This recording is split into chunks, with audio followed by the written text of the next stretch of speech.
Howdy folks, how you doing? I just want to take a minute and make a short video about the hurricane preparation, because you would be amazed. We're living here now 10 years, almost 9 years, and you would be amazed at how people panicked every time they announced a storm coming. You would guess that most people that live here, they know it's happening every year, more or less. Sometimes it's gonna miss you, but you gotta be ready all the time. And every time they announce it, people go into panic mode. They start buying up water, as if they didn't have, a couple cases of water. They don't have gasoline, nothing. Now, I was always kind of ready. If you remember from the New York, I was always in that kind of be ready mindset. I would never call myself a prepper, but I would be probably considered prepper by many. So, water. Always have couple cases of water home, because you use it anyway. It's inexpensive, so never go low on it. Always have some. And we actually can drink water from the tap here, not from the tap, but from the reverse osmosis under the sink. We have a well water here, but always have cases of water. Food, always have plenty of food. It's very inexpensive to have literally weeks of food stored in your garage or in the house. Because you can have pasta, you can have canned food, canned vegetables and stuff like that you can cook out from. Also the meats in the freezer. You can just stack up a little by little without going the crazy way, how the preppers do. This is just regular stuff for days or weeks of supplies. Another thing is the generators and gasoline. The gasoline, the main thing. After the first storm we went through a couple of years ago with the Irma, I had a small little generator. That was enough for fridges and everything. It's very fuel efficient. But after that I said I'm never gonna go through it again. So actually I just found out a deal, and I actually bought myself, that's like 7,500 running watt portable generator. I paid back then like $600 for it, which is a crazy deal. And it's dual fuel. And I also had this literally weeks apart. This came on for sale somewhere. That's a small 3,500 running. That what I've been doing every time, every once in a while we have a power outage here, just for the regular, because you have power lines in the woods. So it happens every once in a while. So I've been using this even beside the hurricanes. Little guy can run 3,500 watts, which is at the nighttime you are nowhere near that, because I'm plugging just the fridges. I have 2 fridges and the chest freezer, the lights, fans, stuff like that. It will get me through 2 nights on one tank, and I think that's like a 3-gallon tank. It has supposedly 16 or 17 hour runtime on the tank. So during the nighttime it's a little guy, it's much quieter.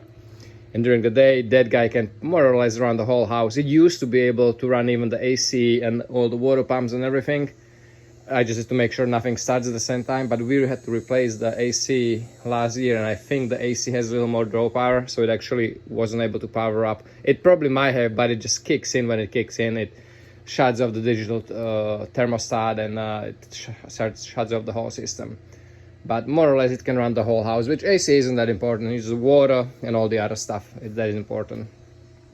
This is the most important thing a lot of people underestimate. The gasoline, because you always have a shortage. People are not ready. I have, what can you count there? 1, 2, 3, 4, 5, 6, 7, 8, 9, 10 is away. So I have a 10 5-gallon gasolines, and 1, 2, 3, 4, 5, 6, 7, 8, essentially 8. What is it, 20 or 20, I think it's called 20 pound or 25 pound propane tanks. I always have them full. I keep rotating them. It's another one of those things that is not a huge investment. It's between 20 and 25 bucks for a canister.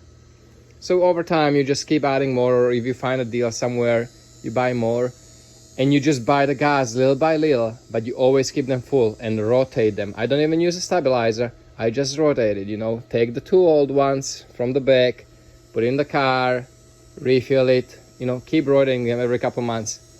Even without the stabilizer, it's perfectly fine. And on other maintenance is the generators. Every couple months, start them up, run them for a couple minutes, turn them off. And that will get you through, if you really have to, through a week, even more. If you just keep yourself for that, just pump the water every once in a while. it's doable. And then, you know, another thing is everybody was try to go for gas here in the town. Instead of driving, you know, you could drive half an hour, 45 minutes north, and you would get the gas no problem without any lines. But people are waiting, you know, a day in the line here for a gas, which is insane. I don't know, surprised that people don't actually use it sometimes. Yard cleanup is actually cleaner than it was before the storm. This used to be woods when we bought the house. We little by little did it. Another thing is some people don't realize that all the modern houses, like our house, ours is 2007, they are built to withstand this. Only thing that can really take it down, unless something goes really bad, is the water. And we are up high. So even though we were in the evacuation zone that we should have evacuated, I know we are high enough here for water, not because we are not in the flood zone. And even with what they were saying that the surge we could be getting, it's still way below us. Even though it looks everything flat here, it's actually not. There are quite a big differences that you don't even see on the regular, you know, day-to-day stuff. So I knew we are high enough. We are actually very covered by those woods. Is a saver, but at the same time it's a curse too, because that is the one thing that can, you know, cause damage, but it won't make the house fall, or it won't make the house, you know, taken away by the water. It saves us. Nice example. That is a basic lifetime plastic shed. We had 9 hours of hurricane force winds here, pretty much non-stop hurricane for 9 hours, and 2-3 hours before and after of just this, you know, gusts. That thing is perfect. Nothing happened to it. The sheds are rated for 170 miles an hour storms because they are made, you know, you have to do pyramid and everything. They're actually anchored in the ground. Nothing there. That I was really surprised. But again, you say it's right in the woods there. It's covered, you know, it was covered from the woods, by the woods from, you know, like 3 sides and house from one side. So it really was kind of safe there. But, you know, some people underestimate it, some people underprepare, but then when the thing comes, a lot of people start panicking, and it's kind of crazy. Yeah. It was a really bad one. A lot of people suffered. Now, talking about the evacuation, if I was living, you know, close to the water and in an older house, I would most definitely evacuate. If it's something like this happening, coming in, and you know it could be bad, it's just not worth it. Like, I would never risk my family. Even in our case, as I mentioned, that I knew that nothing can really happen to the house other than the damage from the storms. So we have trees there. What we did was made sure nobody throughout the whole time of the storm went into our bedroom. We were staying in the living room or in the kids' bedrooms that are safe from the trees. And then when the wind turned, we were, you know, because we have trees there again, we didn't go there. We stayed on that side of the house. Just, you know, use your head. Hope you enjoyed a little preparedness video. I think I mentioned everything. Yeah, the guys, also the car is loaded with, my truck is loaded with pretty much any supplies that whole family can jump in there and leave and, you know, kind of survive just out of the truck. Sleep, food, and then gathering or, you know, fishing, hunting gear, everything is in there. So you can essentially survive with nothing but the truck for a while.